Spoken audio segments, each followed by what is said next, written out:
Good afternoon, everyone, and thank you all for being here with us today in Madrid in this hall in the Espacio Fundación Telefónica. Also, thank you to all of those who are watching through the streaming through YouTube.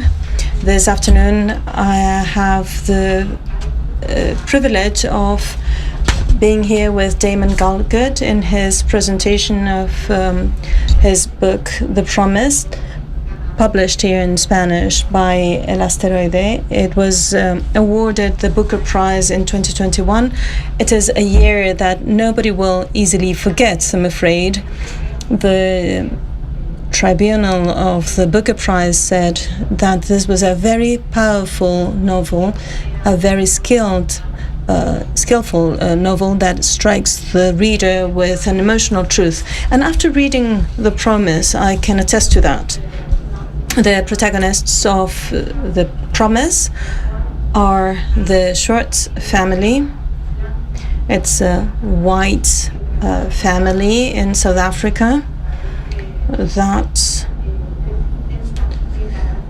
this novel covers 3 decades of the recent history of the birthplace of Damon Galgut. South Africa is another character, we could say, and a very important character in this narrative. As we pass the pages, we are witnesses of change, apartheid, corruption. Even we see the arrival of Mandela. That white family, which is in frank decline, is maybe an excuse to construct the pillars or the structure of a country and its people. We see the interlinks between the different members of the family, and in particular we see this through 4 funerals in the novel. The youngest generation in this family, the youngest children, Anton and Amer,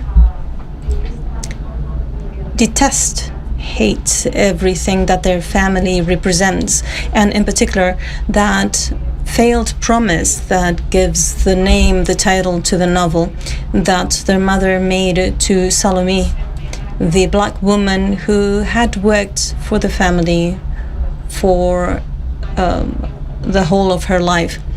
Their mother promised to Salome that she would have her own house, her own land, her own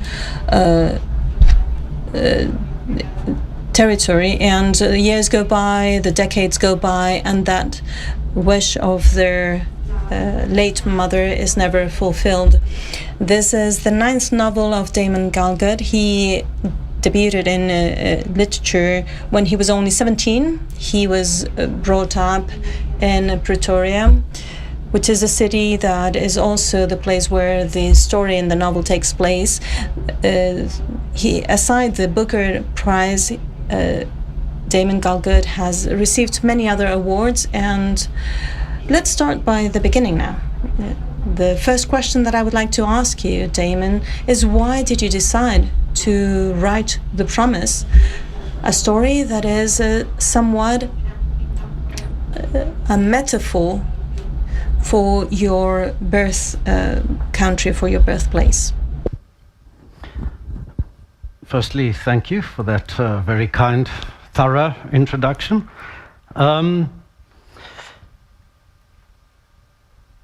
know, books don't arrive as a package. I mean, they don't come to me that way. They tend to accumulate out of small ideas or threads that attach to each other, that I have to kind of test as I build up what it is I want to do. So the very first element of this novel, which arrived, came from a conversation with a friend.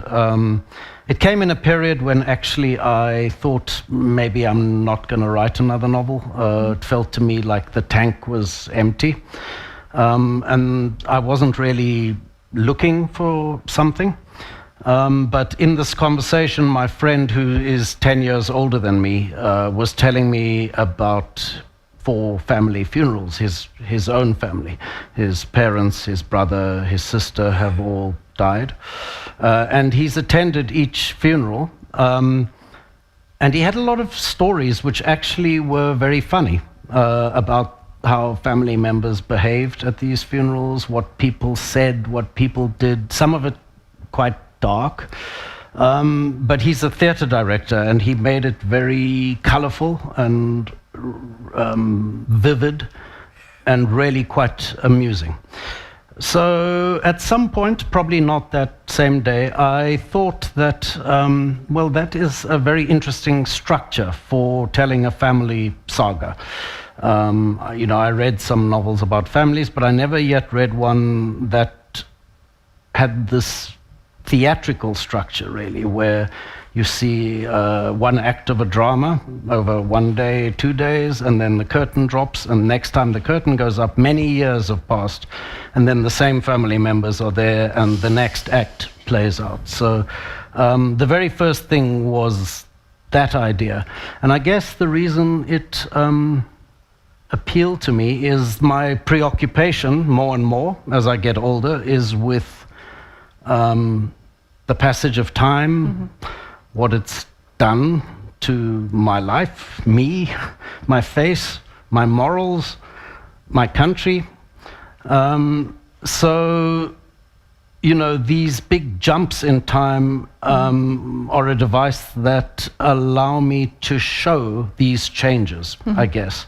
And again, I want to stress the theatrical nature of it, because as with a piece of theatre, it's told in the present tense. It is an action that plays out in front of you, but I'm not stopping to analyze, to explain, to fill anything in. I'm letting the reader do that with their imagination. De hecho, el lector In fact, the reader has to fill in the gaps that you leave. And as you just said, you trust the imagination of the readers a lot. Time is clearly a central element within your novel. The time that goes by that we see through this family, and the time that goes by within the history of South Africa as well. South Africa as a character in your novel, if you allow me, South Africa as a theme that is central, or that serves as a structure that the novel is based on. Was it there from the very beginning? Were you looking intentionally to talk about South Africa and the changes that your country has gone through in the past decades? Was this one of your main goals? Not in the very beginning, no. In the very beginning, I thought I wanted to tell a family story. But then I realized, after sitting with that idea, that if I just spaced these funerals out, I could put each one in a different decade. And that each decade was one that had its own spirit and flavor. Different president, from P.W. Botha, the end of apartheid, to Mandela, the glorious sunrise of our supposedly new nation. Then Thabo Mbeki, when reality is starting to settle, and then Jacob Zuma, when we reached, I guess, quite a low point. So the country was an afterthought, an important afterthought, obviously, because it's one of the things that time has changed quite dramatically. But really, for me, the family's in the foreground, then the country's in the background. Antes has contado. You were saying before that through a conversation with a friend that you had,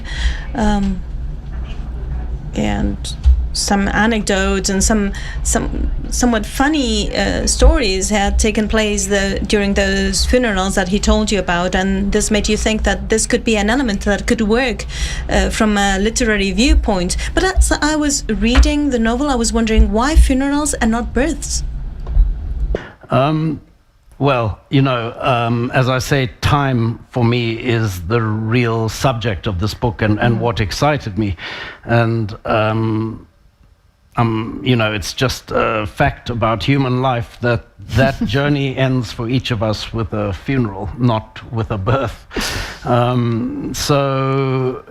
Although death is obviously it's heavy material, I still think of the focus of the book as being on life, on the events, actions of the living members of the family.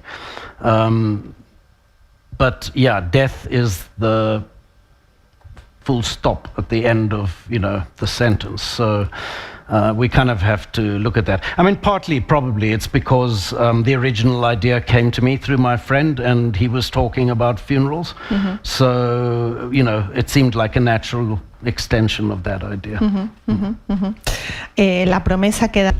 The promise that gives the title to your novel has to do with that wish of the mother in this family. I don't know if I should call her matriarch. The promise that she made to this woman who had taken care of them all throughout their lives, that she would have her own plot of land and her own house. And this is another key element in the novel, and the history of South Africa has always been the ownership of the land. Who were the owners, who are the owners now, and who will be the owners. The land, maybe I could even say that it's a sort of identity, isn't it? That came actually through a different anecdote from a different friend. I mean, I don't write all my novels based on stories my friends tell me, but there were two key stories in this particular case. And the second one was this story which I've more or less used as he told it, when his mother on her deathbed asked the family to promise they would give the land to this black lady who'd worked for them for many years, and the family didn't do it for a very long time. And it estranged him actually from his own family. But of course this story stands in for a much bigger one. Land is a big flashpoint in the political debate in South Africa right now. It's a very complicated question, but it was quite important to me that the piece of land and the house in this story is not valuable. It's not an important piece of land. The house is quite broken down, and yet the family still hold on to it. The story would have a completely different weight and shape, I think, if this had been a very expensive piece of land that you could use for farming, that the house was a really impressive house. Then the stakes are kind of different. You might understand that the family would want to hold on to something that had value, but it says something else about these white South Africans, that they would be so stubborn about giving up something that has no intrinsic worth. Yeah. Es curioso como casi 30 años después. It's strange that almost 30 years after apartheid, a good deal of the cropland is still in the hands of white people. Yeah, I mean, I think it's not a secret that actually what happened in 1994 is political power was given over, but economic power was not. So that actually, in a very simple way, explains the situation we have right now, that all the apartheid laws have gone from the statute books. And a lot on that level has changed in South Africa, but fundamentally, people are in the same economic position. And if you if you cannot change the class you belong to, you can't really change your future. So, yeah, I'm agreeing with you. It is a fundamental problem that the land still is in the hands of the same people that used to have it. But I do want to say that I think this debate around land has a strong symbolic component to it. You can give land to every single South African citizen, but not everyone's able to do something with that land, course. Right? So if you have a talent as a farmer, maybe that will change your life. But otherwise, what it means is it gives you a place that belongs to you and that you belong to. So I thought a lot in the writing about Simone Weil, the French philosopher, and her book, The Need for Roots. I think behind the issues, the debate around land, there is a great need for all South Africans to feel that they belong in the country, and that's clearly not the case yet. Y eso tiene que ver con la identidad. That has a lot to do with the identity that we were talking about before, right? Sure. I mean, a big part of the apartheid project was to remove citizenship from black South Africans, to say, yeah, you are not actually South African, you live there in that homeland, these Bantustans that were created in very poor areas. And the myth was that everyone was separate but equal, but separate but not equal was the truth. So behind all of this, there's a hunger for belonging, a hunger for an identity that puts us all on an equal basis, I guess. En la novela, in your novel, the country, South Africa, moves from hope to despair, if I may say so, through those four time spots, those funerals. I wonder if you have had the same experience yourself. I had no plan, no agenda to give a negative portrait of my country. It would have made me happy to show a trajectory going up. And for a time, in the 90s under Mandela, everybody had this happy expectation that, yeah, at last this dark time is over and the country is going to rewrite its future. I really just wanted to be accurate about capturing what I feel to be the spirit of each of these decades. And in that portrayal, it's very clear that the trajectory is down.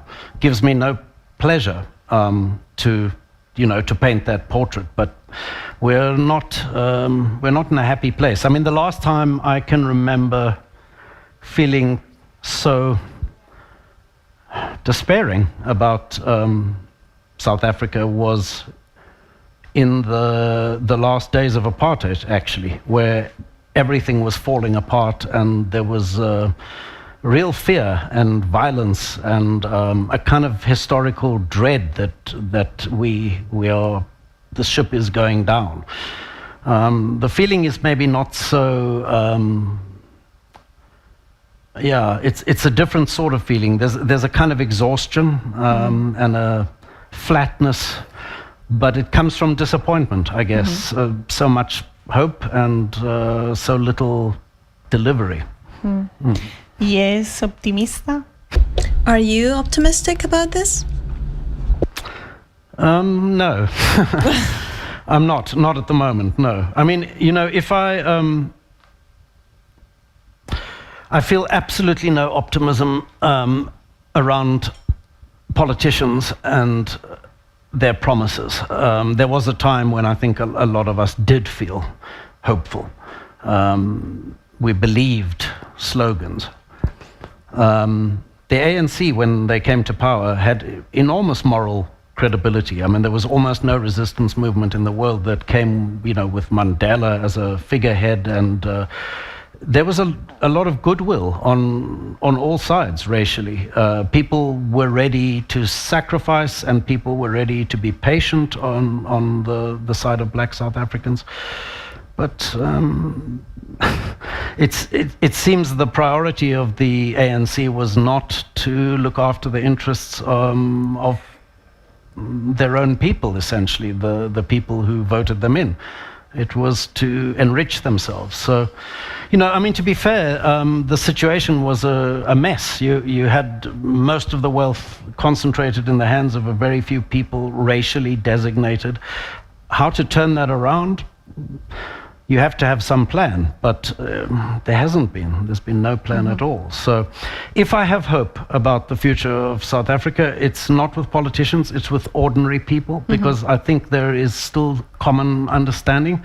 There's a kind of recognition amongst ordinary South Africans that we are all in this situation, and we have to find some practical solution. But I don't think anybody is turning to political parties really for that vision. Volvamos a... Let's go back to your novel. In particular, I would like us to talk about the structure of your novel. Before you were talking a bit about this, but I would like to go a bit deeper into the narrative technique. How you leap from the first to the third person, from one character to the next. Yeah, I'm glad we can talk about that, because I don't sit down to write a novel because I have a statement I want to make about South Africa or about the future. I do it because I'm excited by language, first and foremost. And on that level, when I started writing the book, I was not happy. I was using a traditional approach, and it just, you need the feeling of some yeast in the mix for the bread to rise, and there was no rising happening. So usually that's a problem. I mean, not usually, it's always a problem with your approach, but I didn't quite know how to solve it. And then life gave me a gift in the form of a film script. Somebody asked me to do a couple of drafts of a film script, which I was happy to accept for financial reasons, actually. Incidentally, I mean, this is a side note. I think it's a very good exercise for any writer if they're struggling with language to take a film job, because language is the thing that does not matter in film. If the actor doesn't like your line, they will change it. If the director doesn't like your scene, they're going to cut it. So it's hard to feel reverence for language, and that's quite healthy. So you have to think visually. It's a different approach. So you have to think, how does the camera tell the story? So I worked on this script quite intensely for about 8 months, and then I came back to my book. And when I picked up the book, I still had the logic of cinema in my mind. And I suddenly saw, well, what if you don't use the conventional narrator? What if your narrator behaves like a camera? And I started to experiment. So it gave me the ability to cut like a film from one character to another character, and then also like a camera moves to move in and to pull out. Yeah, which, I mean, the difference between a camera and a narrator using language is that a camera is always physically located in space somewhere, but language can travel inside. It has an emotional tone and color. So the range that opened up was quite wide, and I really liked that. I mean, aside from being able to, to set one human point of view against another one, it allowed me to sometimes go so close to a character that I went into their mind and started to speak in the first person. So those moments were like a really intense close-up, I guess. And that tone is very human, very warm. I mean, you see a human face, and of course, if you're inside the head, you have the thoughts. But the other extreme is if you pull right back, the human figure becomes almost shrunk in a big landscape. And those moments are quite cold. So the emotional range went from, intimate and warm to detached and cold. I mean, what one editor said to me, he found to be quite cruel at moments. But I was very, very pleased with that range. Made me a little nervous, I have to say, because this is not how you're supposed to write a book. No.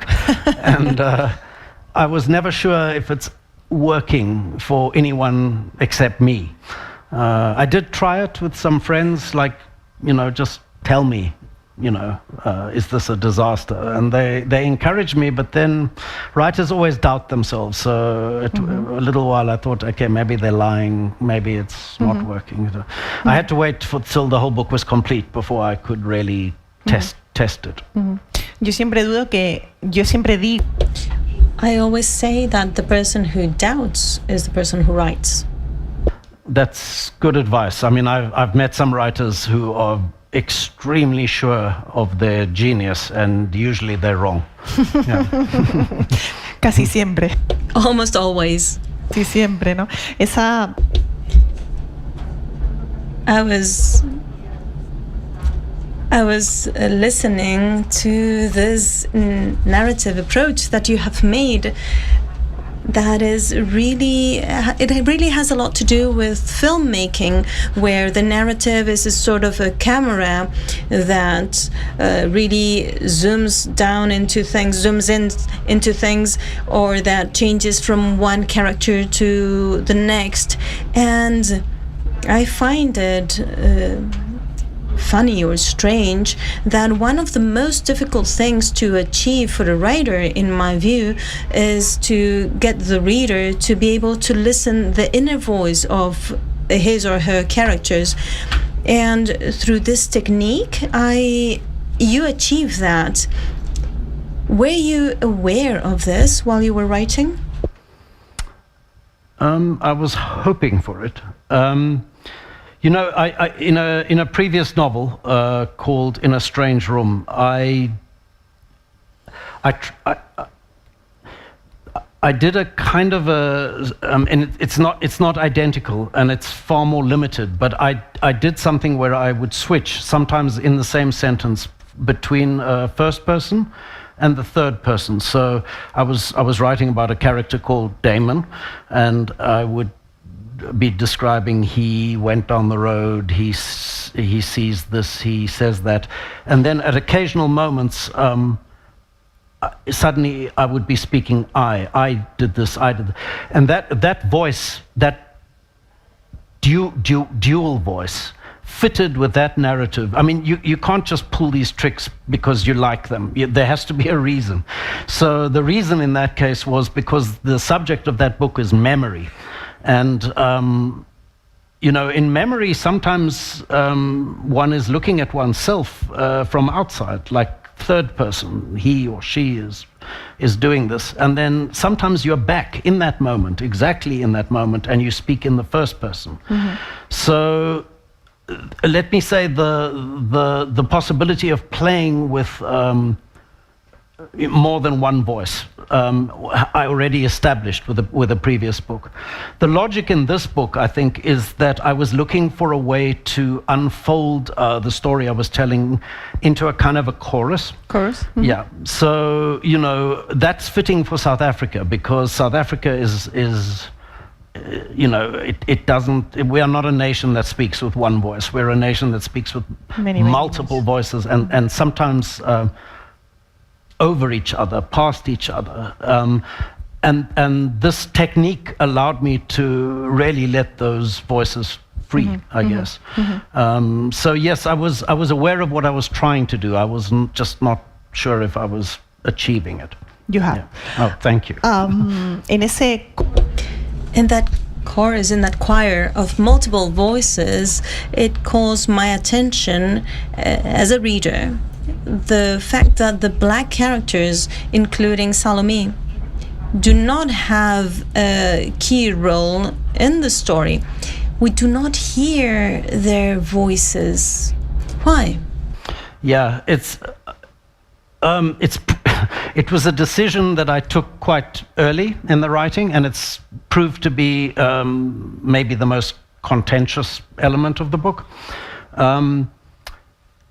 Some people think I'm avoiding writing these characters because of a fear of identity politics, that I feel I have no right to speak, but that was not actually the reason.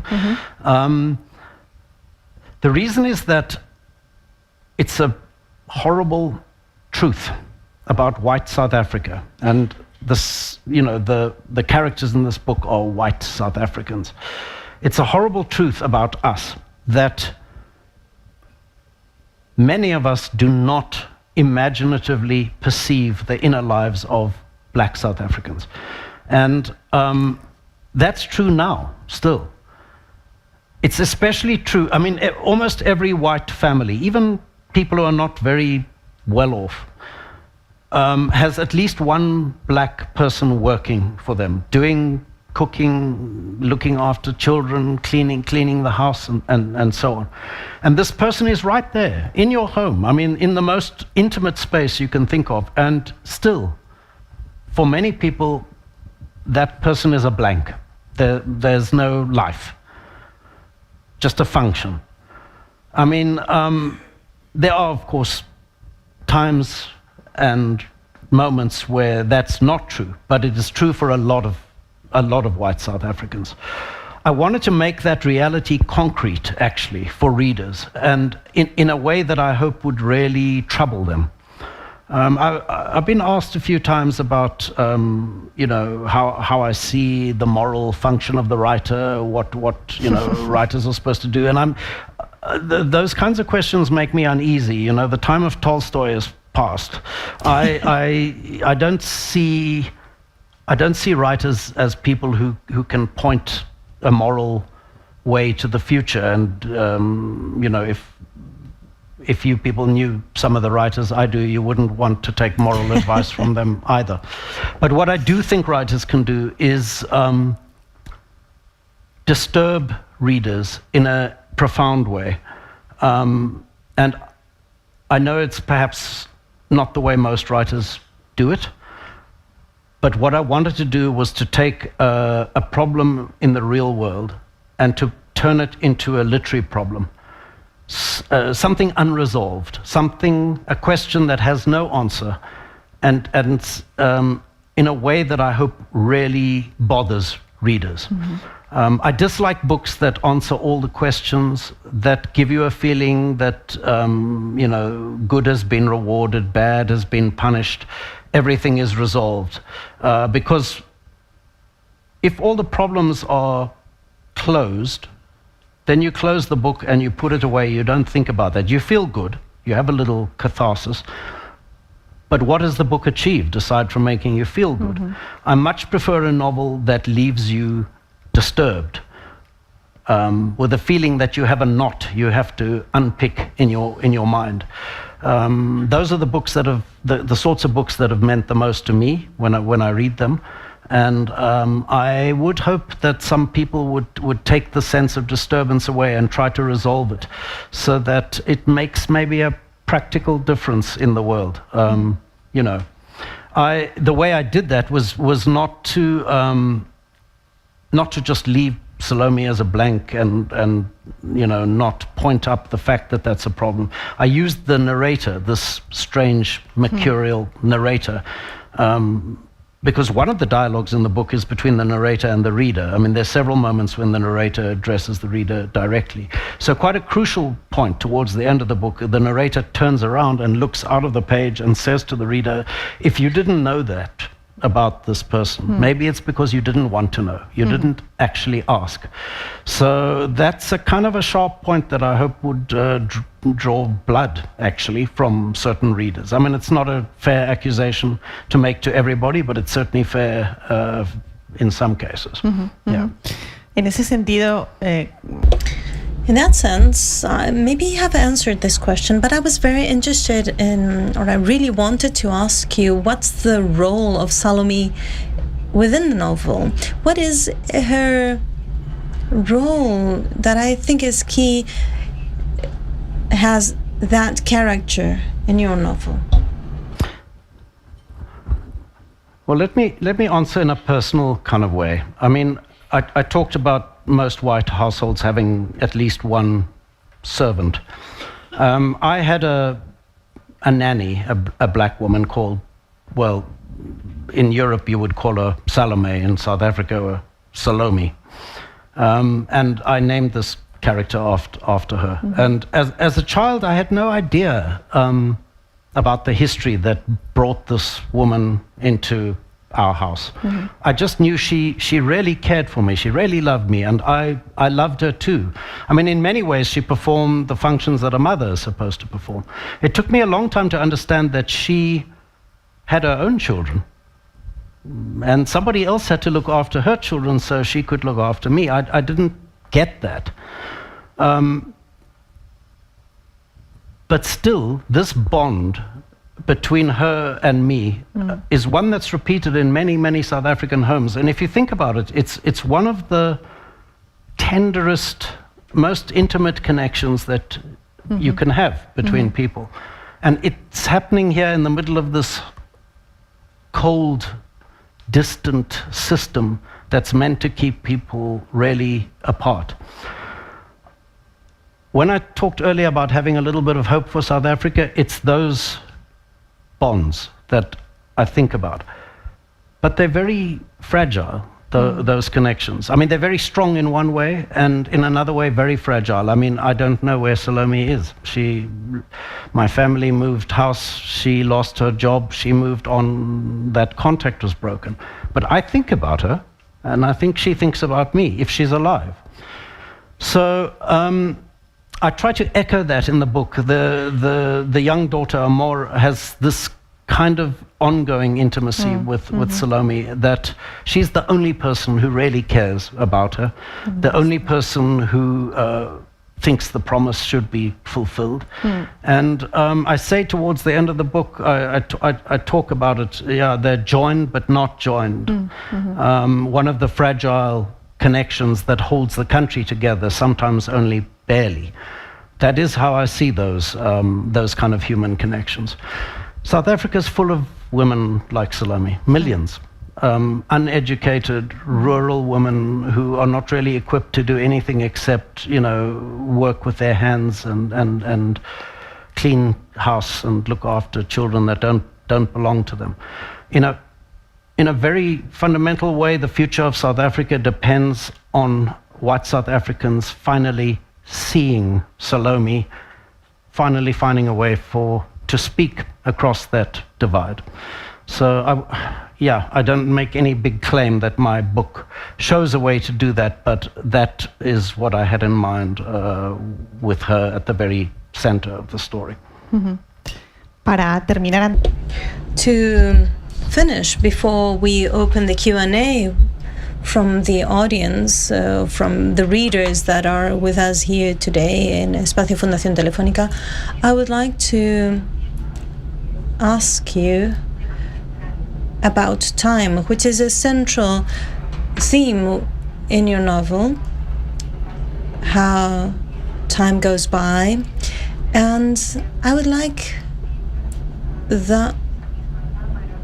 you to use the same camera that you have used to narrate the story of the Schwartz family, in order to place yourself, or to go back to that Damon that published his first novel at the age of 17, and that you would look at him with the eyes of the present Damon, considering the time that has elapsed since then. How has that journey been since then? How has your personal journey been since then? Would you like to share that personal journey with us today?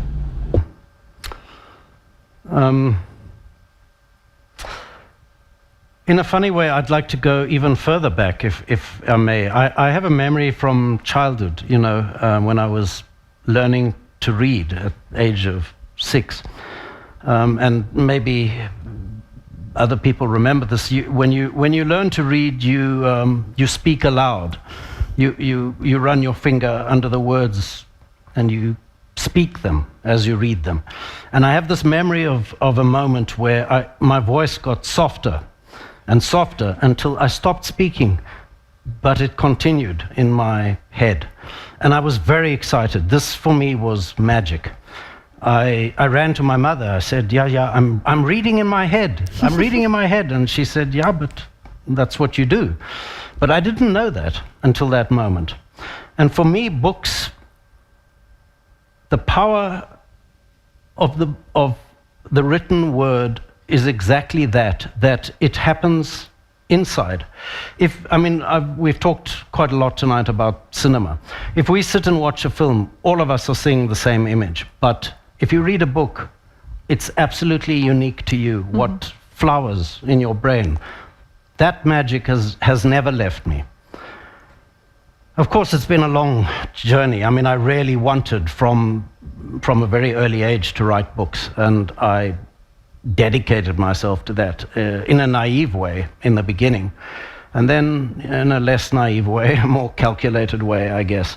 But my very first novel, which it's true, appeared when I was 17, is one that embarrasses me now. I feel my lack of skill, my adolescent excesses are on full display. It's a book that I won't really allow people to reissue. But there have been books since then that have, I think, spoken for my imagination in a much more fitting way. It's been a long struggle, and along the way, quite honestly, there have been times when there seemed no point. I lost all my publishers at one point outside South Africa, and then even my South African publisher at one point didn't want to publish me anymore. And yet, I could not reinvent myself as something else. My sense of myself on an almost cellular level is, this is what I do, this is what I'm meant to do. So I don't think actually I could change, even if I needed to. So it's lucky for me that finally life took me somewhere successful, because I think I would be doing it even if I was poor. I remember reading something about Picasso saying, well, you know, even if they put me in prison with no paintbrush and no paints, I would paint with my tongue in the dirt. And I feel a little bit like that. Anyway, that's not quite the answer. I mean, I'm answering a different question maybe to the one you asked, but in some way I'm still that little boy excited at, you know, words in my head. Muchísimas gracias por la respuesta, Damon. Thank you so much for your answer, Damon. Well, let's open the mic for the people who are here with us today in the audience. If you have any question for Damon, this is the time to speak up. Please raise your hands and you will get a mic. I will make my question in Spanish. I am curious, given the topic of your book and everything that you have said about everything that it puts in display about the society in South Africa, what was how was it received locally? I was nervous about how South Africans would receive the book. I was nervous about how white South Africa would respond to being criticized quite harshly. And Black South Africa, at the decision I took to render these characters almost invisible. So it was very gratifying to me that actually the reception's been incredibly warm. I have to say, I mean, South Africans as an ex-colony of Britain have a bit of a cultural cringe thing where they, especially white South Africans, they tend not to notice something until Britain notices, and then it becomes significant. So it probably helped that the book landed on the shortlist for the Booker, and then white South Africans began to read it. But there's another factor, which is that there are probably lots of white South Africans who would have been very unhappy at the way they're portrayed, but those are not the white South Africans who read novels. So in fact, the small portion of South Africa that is prepared to think about itself and prepared to reflect on the past, those are the people who read the novels. So it's a little bit artificial, that conversation. It's especially heartwarming for me that so many black South Africans have understood exactly what I was trying to do and been incredibly supportive. And just on a personal level, that's been very good for me. So thank you. ¿Alguna otra pregunta? Any other question? Por aquí. Damon, I would like to ask you, we have talked about this a little bit, and I would like you to elaborate a bit more on how the body is portrayed in your novel, the way that there's a sort of synesthesia because the feelings, that the senses are mixed up, like the touch when there's a toe missing, and how they feel love through sort of a sting in their feet, in their toes, and also the sound of the rain at the end of the book. And you make sort of a word game with the sound of the rain, the tick tick, like a drunk piano player that you mention.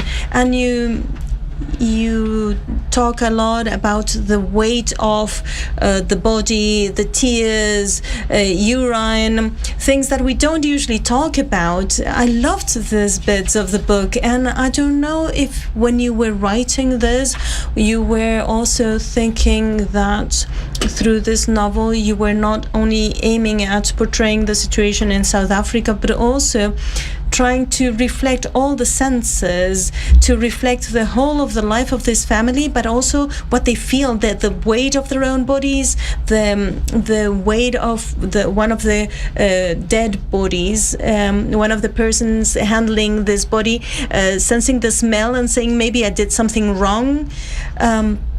This is the first book I read of yours, and I don't know if we see this in other books as well. Thank you for that question, and thank you for liking that aspect of the book, because some readers have found it quite tough. I think there's a tendency with a lot of readers to want to experience the world in less physical terms, maybe to experience it spiritually or emotionally. But it seemed logical to me that if my subject is time, and time for us individually ends in death, that the vessel that we sail through life in is physical. I thought a lot actually about Christopher Hitchens in his book about his own dying called Mortality, where he has a line, he says, I don't have a body, I am a body. And that's true. That's true for all of us. So yeah, I leaned quite hard on the physical experience of being alive. I mean, I've always had a very strong physical sense of South Africa, its textures and colors and smells. But of course, we perceive those things through our bodies. So yeah, the body has a very strong presence. I mean, ultimately, a dead body is the heaviest presence, but while we're alive, we negotiate all sorts of things. Somebody else, a writer, said to me she never saw so many scenes in a novel that take place in the toilet. But I said to her, you know, this is an everyday activity for people. Why do characters in novels not go to the toilet more often? We like to pretend this isn't true. I mean, there are some, you know, I could name, you know, James Joyce, I think partly had Ulysses banned because of his toilet scene. But quite a lot of scenes play out there. Yeah, I don't know what to say about it. It's probably much more true of this book than of previous novels of mine, but I was consciously aware in the writing of the sensual reality, good and bad, of being human and alive.